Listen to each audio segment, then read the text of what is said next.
Welcome to my channel, Year in Chemistry. Chemical formula എന്ന ടോപ്പിക്കാണ് ഇന്ന് നമ്മൾ ഡിസ്കസ് ചെയ്യാൻ പോകുന്നത്. ഒരു കോമ്പൗണ്ടിനെ ചുരുക്കി എഴുതാൻ ഉപയോഗിക്കുന്ന വളരെ ലളിതമായ രൂപമാണ് ഫോർമുല. ഉദാഹരണത്തിന് കാർബൺ ഡൈ ഓക്സൈഡ് എന്ന് വലിച്ചു നീട്ടി എഴുതുന്നതിന് പകരം നാം എപ്പോഴും ചുരുക്കി എഴുതുന്നത് CO2 എന്നതാണ്. That is CO2 is the formula of carbon dioxide. കോമ്പൗണ്ടിൻ്റെ ഫോർമുല എഴുതുമ്പോൾ അത്യാവശ്യമായി അറിഞ്ഞിരിക്കേണ്ട കാര്യങ്ങൾ എന്താണെന്ന് നോക്കാം. ആദ്യത്തെ പോയിൻ്റ്, കോമ്പൗണ്ടിൻ്റെ പേരിൽ നിന്നും അതിലടങ്ങിയിരിക്കുന്ന ഇലമെൻറ്റിനെ മനസ്സിലാക്കുക. Example, sodium chloride. ഇതിലടങ്ങിയിരിക്കുന്നത് സോഡിയം, ക്ലോറിൻ എന്നീ എലമെൻറ്റ് എന്ന് ആദ്യം മനസ്സിലാക്കുക. അതിനുശേഷം അതിലടങ്ങിയിരിക്കുന്ന എലമെൻറ്റിൻ്റെ സിമ്പൽ അറിയുക. നമുക്കറിയാം സോഡിയത്തിൻ്റെ സിമ്പൽ Na എന്നും ക്ലോറിൻ്റെ സിമ്പൽ Cl എന്നും നമുക്കറിയാം. രണ്ടാമത്തെ പോയിൻ്റ്, വാലൻസി എന്താണെന്നറിയുക. ഈ കാര്യങ്ങൾ അറിയുമെങ്കിൽ ഫോർമുല എഴുതുക എന്നത് വളരെ എളുപ്പമാണ്. രണ്ടാമത്തെ പോയിൻ്റായ വാലൻസി എന്ന് പറഞ്ഞാൽ ഒരു എലമെൻറ്റിൻ്റെ കമ്പൈനിങ് കപ്പാസിറ്റിയെ സൂചിപ്പിക്കുന്നു. അതായത് ഒരു എലമെൻറ്റ് മറ്റൊരു എലമെൻറ്റിൻ്റെ എത്ര ആറ്റവുമായി കൂടിച്ചേരുന്നു എന്നതാണ് അർത്ഥം. എക്സാമ്പിൾ, സോഡിയം വാലൻസി 1 ആണ്. ഇതിൻ്റെ അർത്ഥം സോഡിയം മറ്റൊരു എലമെൻറ്റിൻ്റെ ഒരു ആറ്റവുമായി കൂടിച്ചേർന്ന് കോമ്പൗണ്ട് രൂപം കൊള്ളുന്നു എന്നതാണ്. അതായത് സോഡിയത്തിൻ്റെ അറിയുന്ന ഒരു കോമ്പൗണ്ടാണ് സോഡിയം ക്ലോറൈഡ്. ഇതിൻ്റെ ഫോർമുല നിങ്ങൾക്കറിയാം, NaCl. NaCl എന്നതുകൊണ്ട് ഉദ്ദേശിക്കുന്നത് Na1Cl1. സോഡിയത്തിൻ്റെ വാലൻസി 1 ആണ്. അതായത് സോഡിയം ഒരു ക്ലോറിനായി കൂടിച്ചേരുന്നു. സോഡിയം ഒരു ക്ലോറിൻ എലമെൻറ്റുമായി കൂടിച്ചേരുന്നു എന്നതാണ്.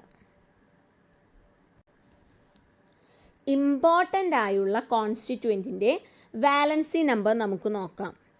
ഈ കാണുന്ന വാലൻസി നമ്പർ നിങ്ങൾ ബൈഹാർട്ട് ചെയ്യണം.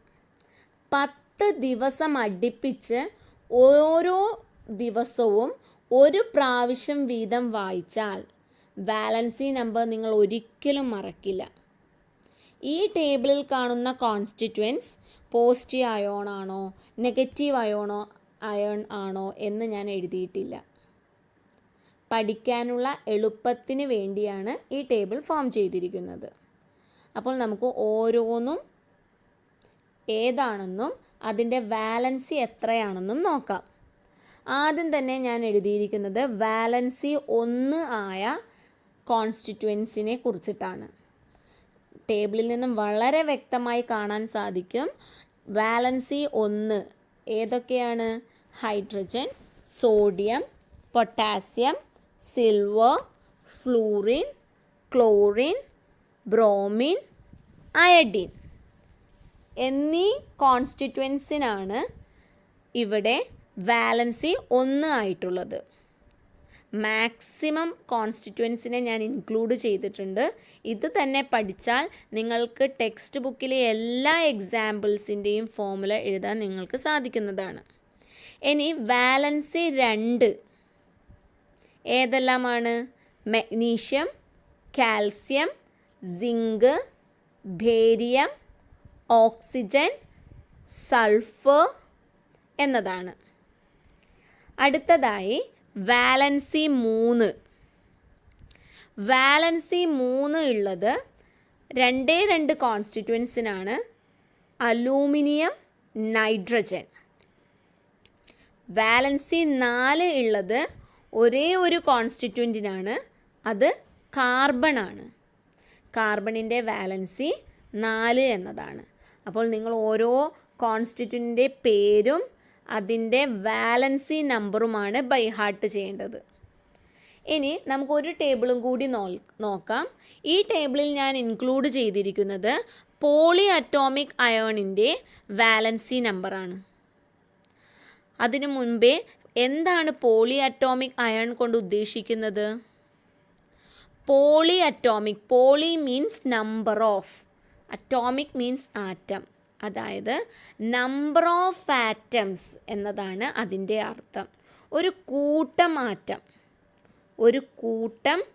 ആറ്റം ഇതിനെ നമ്മൾ പോളി അറ്റോമിക് അയോൺ എന്ന് അഥവാ റാഡിക്കൽ എന്നും ഇതിനെ വിളിക്കുന്നു.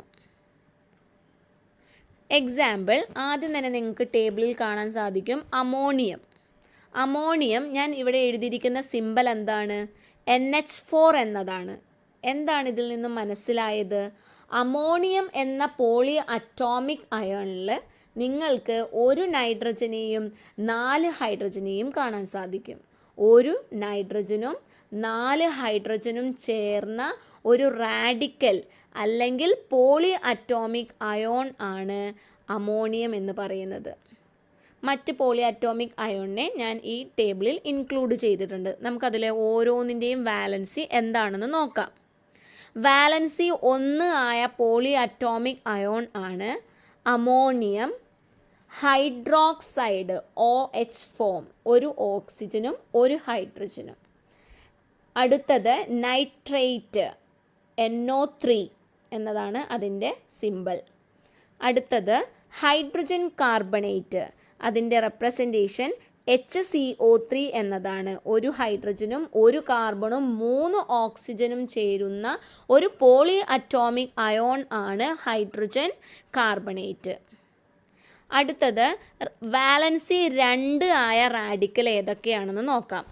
First one carbonate representation CO3 എന്നും സൾഫൈറ്റ് റെപ്രസെൻറ്റേഷൻ SO3 എന്നും സൾഫേറ്റ് റെപ്രസെൻറ്റേഷൻ SO4 എന്നീ 3 പോളി അറ്റോമിക് അയോണിൻ്റെ വാലൻസി 2 ആണ്.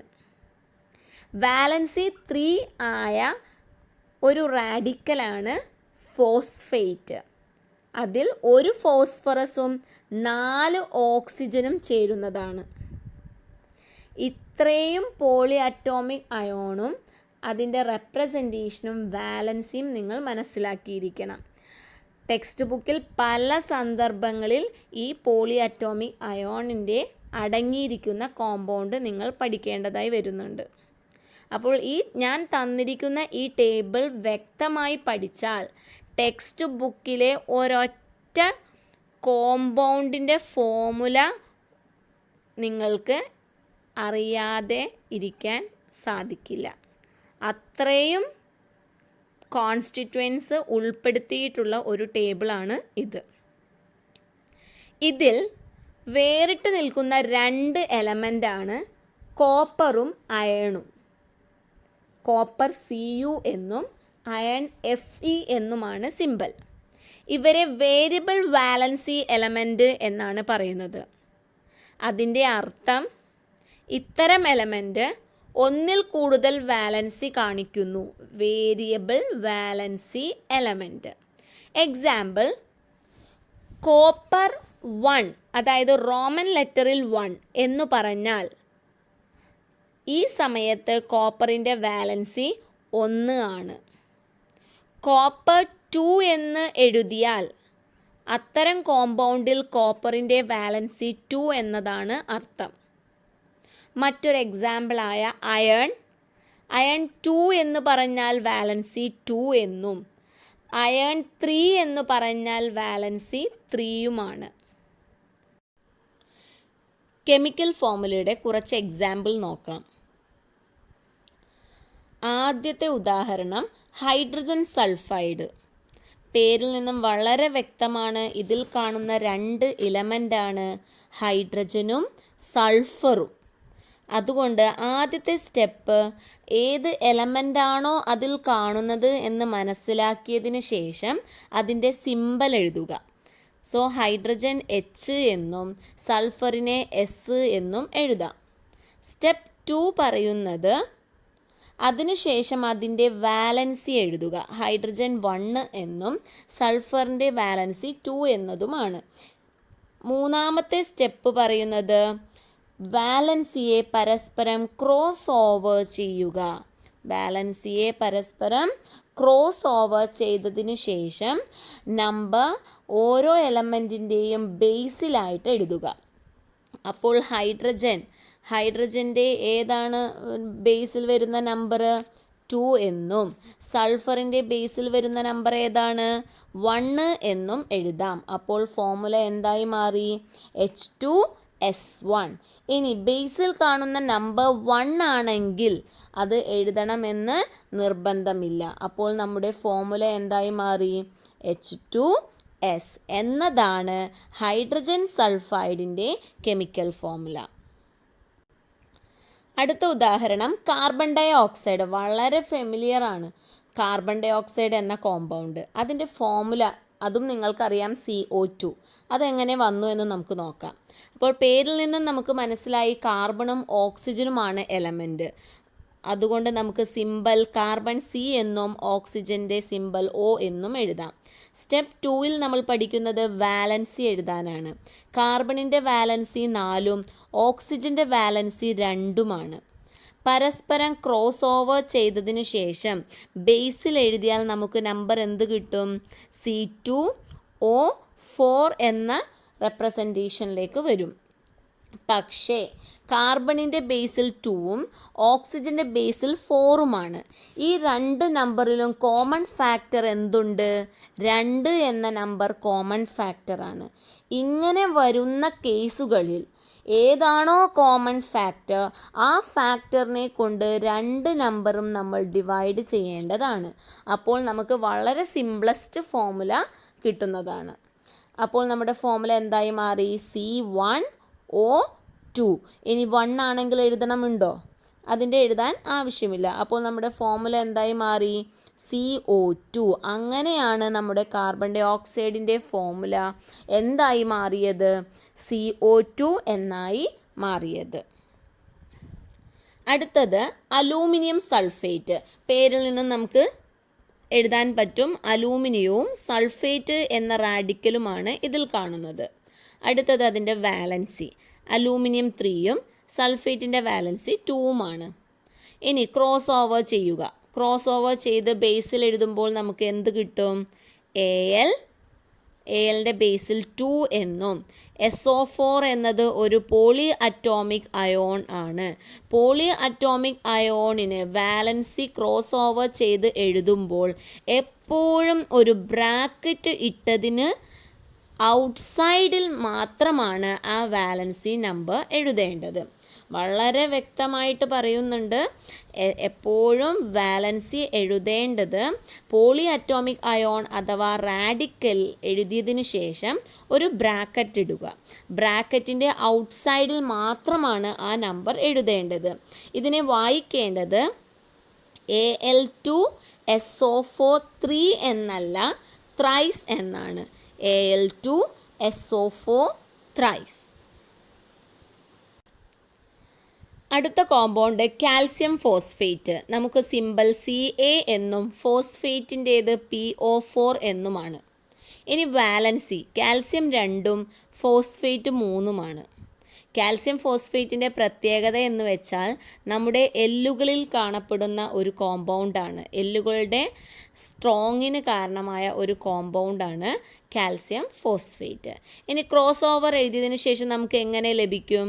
Cയുടെ ബേസിൽ വരുന്ന നമ്പറാണ് 3. ഇനി ഫോസ്ഫേറ്റിൻ്റെ ബേസിൽ വരുന്ന നമ്പർ ഏതാണ്? 2 ആണ്. പിന്നെ നമ്മൾ പറഞ്ഞു ഫോസ്ഫേറ്റ് ഒരു റാഡിക്കൽ ആയതുകൊണ്ട് ബ്രാക്കറ്റ് എഴുതി ഔട്ട്സൈഡിൽ മാത്രമേ 2 എന്ന് എഴുതാവാൻ പാടുള്ളൂ. അപ്പോൾ നമ്മുടെ കാൽസ്യം ഫോസ്ഫേറ്റിൻ്റെ ഫോർമുല എന്തായി മാറി? Ca3PO4 ട്വൈസ് എന്ന് വായിക്കണം. അടുത്ത കോമ്പൗണ്ട് അയൺ ബ്രാക്കറ്റിൽ റോമൻ നമ്പർ 3 ഓക്സൈഡ്. അതായത് അയൺ ഒരു വേരിയബിൾ വാലൻസി എലമെൻ്റ് ആയതുകൊണ്ട് അതിൻ്റെ കോമ്പൗണ്ടിൽ വ്യക്തമായി പറഞ്ഞിട്ടുണ്ടാകും അതിൻ്റെ വാലൻസി എന്താണെന്ന്. അതായത് അയൺ ഓക്സൈഡ് എന്ന ഈ കോമ്പൗണ്ടിൽ അയണിൻ്റെ വാലൻസി 3 എന്നതാണ്. അപ്പോൾ നമുക്ക് ഫോർമുല എഴുതാം. അയണിൻ്റെ സിമ്പൽ Fe-യും ഓക്സൈഡ് മീൻസ് ഓക്സിജൻ ആണ്. ഈ കോമ്പൗണ്ടിൽ അയണിൻ്റെ വാലൻസി 3 ആണ്, ഓക്സിജൻ്റെ വാലൻസി 2 ആണ്. ക്രോസ് ഓവർ ചെയ്തതിന് ശേഷം ബേസിൽ എഴുതിയാൽ നമുക്ക് എന്ത് ലഭിക്കും? Fe2O3. അതായത് അയൺ 3 ഓക്സൈഡിൻ്റെ ഫോർമുല Fe2O3 എന്നതാണ്. ഈ ഒരു രീതിയിൽ എഴുതാൻ പറ്റാത്ത എക്സെപ്റ്റ് കേസിൽ പെടുന്ന കുറച്ച് കോമ്പൗണ്ട് നമുക്ക് നോക്കാം. First one water H2O, ammonia NH3, sulphuric acid H2SO4, nitric acid HNO3. ഈ കോമ്പൗണ്ടിൻ്റെ ഫോർമുലാസ് നിങ്ങൾ ബൈ ഹാർട്ട് ചെയ്യുക. ഇത്രയും പഠിച്ചാൽ നിങ്ങൾക്ക് വളരെ എളുപ്പത്തിൽ 10th കെമിസ്ട്രിയിലെ ഓരോ കോമ്പൗണ്ടും എഴുതാൻ സാധിക്കും.